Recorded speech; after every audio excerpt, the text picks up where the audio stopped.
लोकशाहीच्या सर्वात मोठ्या उत्सवावरती म्हणजे निवडणुकांवरती या गावकऱ्यांनी बहिष्कार टाकण्याचा निर्णय घेतलेला आहे। सध्या मी आहे चिपळूणमधल्या तळवडे या गावी आहे आणि माझ्यासोबत हे गावकरी आहेत।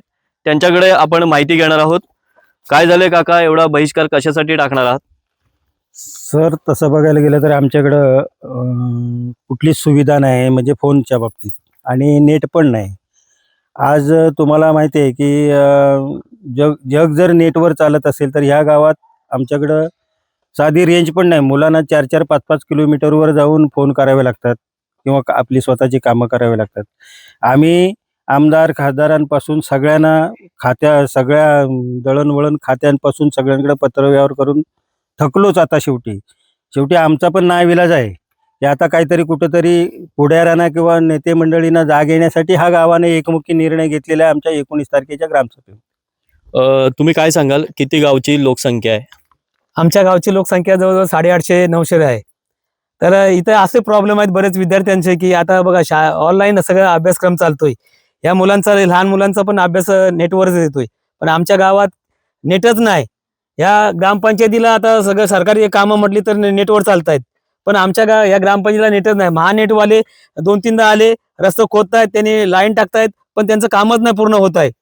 जर असं असताना मग आम्हाला कुठेतरी एखादा अपघात घडला किंवा काय झालं, अकस्मित काय निधन झालं तर कळवायसाठी बाहेरच्या गावातून जावं लागतंय, कुठल्यासारख्या गावात जावं किंवा 4 किलोमीटर आमच्या सीमेवर जावं लागतंय।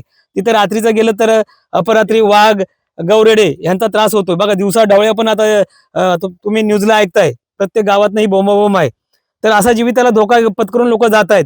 त्यामुळे आम्ही खूप प्रयत्न करून पण आम्ही म्हणजे सगळ्या टावरला, BSNL ला, जिओवाल्यांना आम्ही सगळ्यांना माहिती देतोय, अर्ज करतोय, तरी पण ते आमचे फक्त अर्ज घेत आहेत, पण आम्हाला प्रतिसाद काय देत नाहीत। आमची ही तरुण मुलं या गेल्या महिन्यातच, म्हणजे मला वाटतं ह्याच महिन्यात की गेल्या महिन्यात ते मंत्रालयात जाऊन आले, त्यांच्या मंत्र्यांना त्यांच्या अधिकाऱ्यांना भेटून आले। ते पण सांगतात की तुम्हाला देऊ म्हणून आश्वासन देत आहेत, पण आम्हाला ठोस आश्वासन अजूनपर्यंत मिळालं नाही। त्याच्यामुळे आम्हाला गावकऱ्यांना किंवा एक विशेष ग्रामसभा लावून या ग्रामसभेत असा निर्णय घेण्यात आला की जर आमचं कोण म्हणणंच ऐकत नसेल तर येणाऱ्या निवडणुकीवर या गावाने एकमुखी निर्णय घेतला की येणाऱ्या निवडणुकीवर बहिष्कार टाकावा म्हणून। आपण जर बघितलं तर जवळपास ग्रामपंचायतीचा कारभार जो आहे तो डिजिटलच्याकडे जाणार आहे, चालू आहे, प्रगतीच्या पाऊल सुरू आहे। आता अशा परिस्थितीत तुमच्या गावामध्ये नेटवर्क नाही आहे, तर ग्रामपंचायतीचा कारभार कसा चालू आहे? ग्रामपंचायतीचा कारभार तर चालू आहे, रिक्वेस्ट तर चालू आहे, परंतु जे नेते आहेत, मंत्रिमंडळ आहे किंवा जे पुढारी आहेत, त्यांनी पुढाकार घेऊन किंवा आमचा तर गाववाल्यांचा तर सपोर्ट आहे, परंतु मुलांचं शिक्षण आहे, आता शिक्षण ते झालं ऑनलाईन झालेलं आहे। त्याप्रमाणे मुलांना ऑनलाईनच्या पद्धतीने क्वेश्चन केले जातात मोबाईलवरती। तर ते पहिल्याच ऑफलाईन जे होतं, जे आपल्याला वहीमध्ये देत होते, आता मोबाईलवरती प्रक्रिया चालू आहे। परंतु या गावामध्ये एक काडी सुद्धा नेटवर्क नाहीये। तर या गावामध्ये नेटवर्क कसं येईल यासाठी आमचा लढा चालू आहे, आणि मी स्वतः सूरज कदम या नेटवर्कसाठी आमरण उपोषणाला बसण्यासाठी सुद्धा तयार आहे। अशी म्हणजे खंत व्यक्त करतो, या गावामध्ये नेटवर्क नाहीये।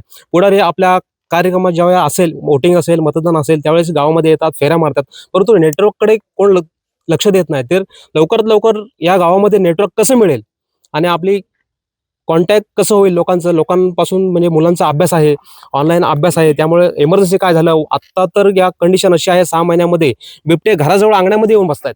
सावर्डेसारख्या ठिकाणी, चिपळूण रत्नागिरी जिल्ह्यामध्ये रस्त्यामध्ये, हायवेवरती बिबटे आज फिरतात। आज ह्या गावामध्ये सुद्धा अंगणामध्ये येऊन बिबटे बसत आहेत। तर म्हणजे लवकरात लवकर ही समस्या कशी मिटेल नेटवर्कची, आपल्याला नेटवर्क कसं मिळेल याचा आमचा खूप प्रयत्न चालू आहे। सर्वात जास्त प्रॉब्लेम येतो तो शाळेतल्या मुलांना। आपल्यासोबत शाळेतला विद्यार्थी आहे, काय सांगाल, तुला कशा प्रकारे अभ्यासाला प्रॉब्लेम येतो नेटवर्क नसल्यामुळे? 10 किलोमीटर आम्हाला शाळेत जावं लागतं, पण शाळेतून आम्हाला अभ्यास करण्यासाठी नेटवर्क लागतं। नेटवर्क नसल्यामुळे आम्हाला अभ्यास करता येत नाही। काय तुझी मागणी आहे सरकारकडे? नेटवर्क पाहिजे। नेटवर्क पाहिजे। आपण जर बघितलं तर स्वातंत्र्याची 6 दशकं ही पूर्ण होऊन सुद्धा इथला गाव आहे तो नॉट रिचेबल आहे। हे खरं तर या गावाचं दुर्दैव आहे। आजूबाजूच्या गावांमध्ये नेटवर्क आहे, मात्र या गावांमध्ये नाही। सध्या ग्रामपंचायतीचा डिजिटल कारभार सध्या सुरू आहे, मात्र या गावात नेटवर्क नसल्यामुळे जो ग्रामपंचायतीचा व्यवहार असेल किंवा कारभार असेल तो चालवायचा कसा, असा गावकऱ्यांच्या समोर प्रश्न पडल्यामुळे गावकऱ्यांनी थेट निवडणुकीवरती बहिष्कार टाकण्याचा निर्णय घेतला आहे। रवींद्र कोकाटे, जय महाराष्ट्र, रत्नागिरी।